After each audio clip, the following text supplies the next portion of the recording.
Alright guys, so today we are going to talk about KTM Enduro R 390. I made this purchase last year and I've ridden it about 7,000 kilometers since then. So I have a very good idea about how this performs in the city, on the highway and off the road.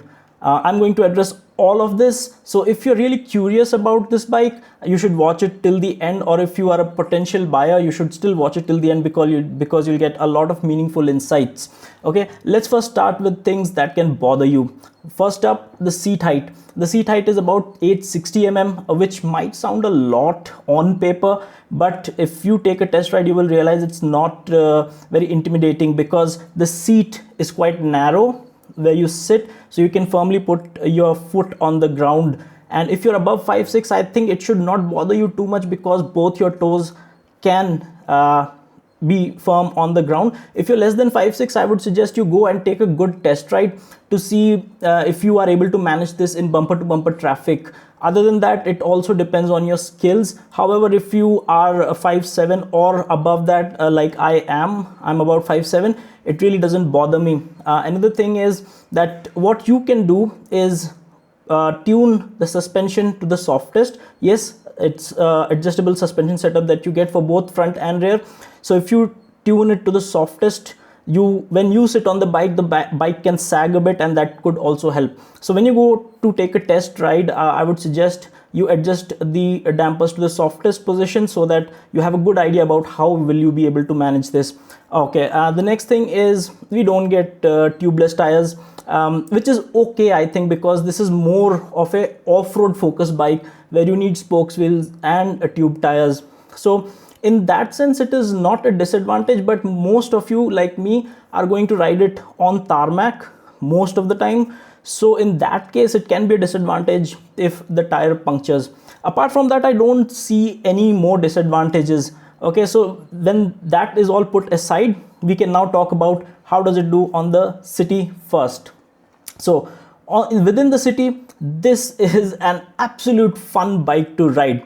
Why am I saying so? One is because it has got an off-road setup, as it has a lot of travel suspension, so you really don't care about what is beneath the bike. And honestly, I think you don't even have to go off-road. If you are living in India, the tarmac roads are off-roads, right?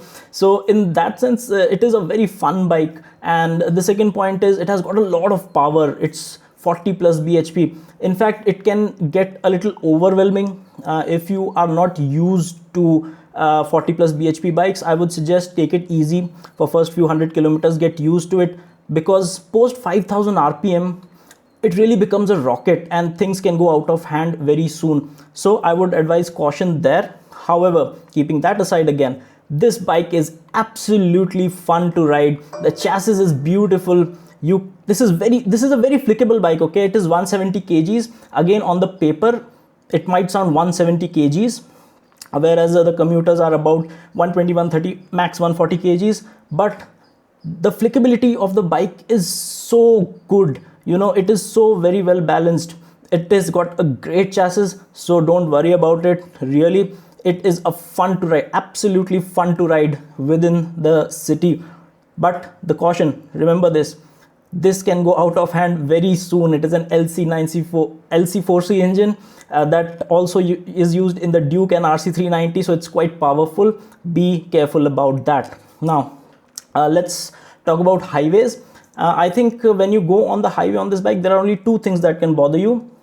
One, the fuel tank capacity is about 9 liters, and what I've found is that I have to refuel it every 180, between 170 and 200 kilometers. I have to start searching for a fuel station, given that it is a 9-liter tank, and the mileage on highway in street mode would be around 30. I don't think so it can be any more than 35.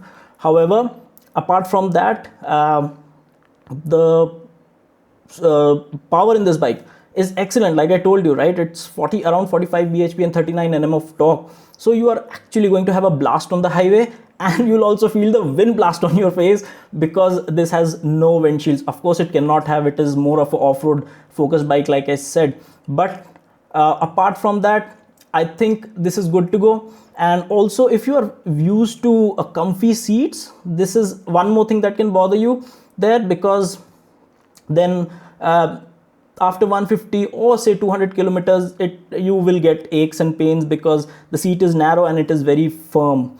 Apart from that, I think good on the highway, but I wouldn't say excellent on the highway, because it is not, it's really not, it was not meant for that actually. Can you attack corners on this and lean your bikes? Yes, you could, but I would suggest you don't, because the tires that you get with this are 50% off-road and only 50% on-road. So yes, you can attack corners, you can, fly by the corners, but maybe you should not do that, right? Now let's come to the juiciest part of this bike, which is off the road. Okay, so is it capable enough off the road?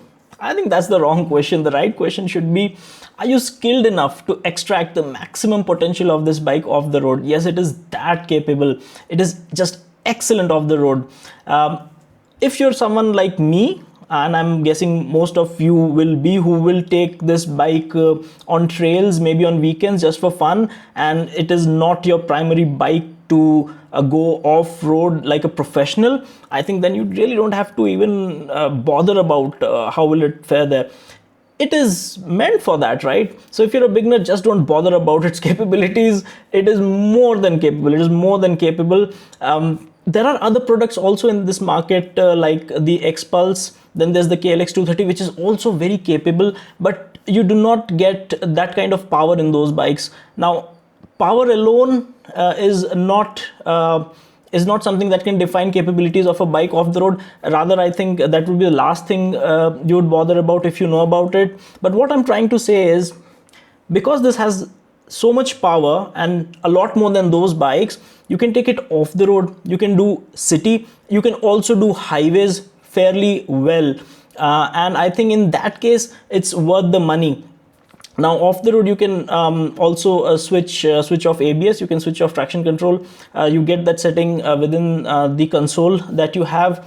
And by the way, it's a beautiful console. If you want me to make a video on that one, I'll do separately, because it's really very crisp and you get a lot of info there. Anyway, talking about off-road, so like I was saying, if you are someone like me who will go on trails on the weekends just for fun, and you're not doing it professionally. If you're doing it professionally, I'm guessing you already know what you want, right?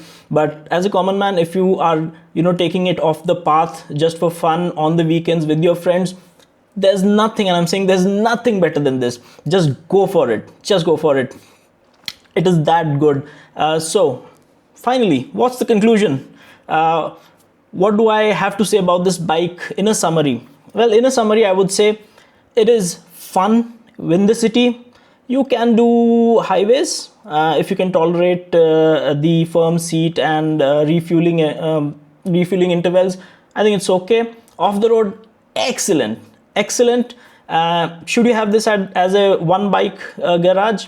Yeah, of course, because I think you can do cities, you can commute to work on this, and on weekends you can have a lot of fun, maybe take it out on highway sometimes. But if this is an additional bike in your garage, then I think you already have another bike which is doing duties for you for other things, and this can be just used as a weekend ride fun bike. That's all I have to say about this bike. Let me know how did you like this video. If you really did like it, give it a thumbs up. Thank you.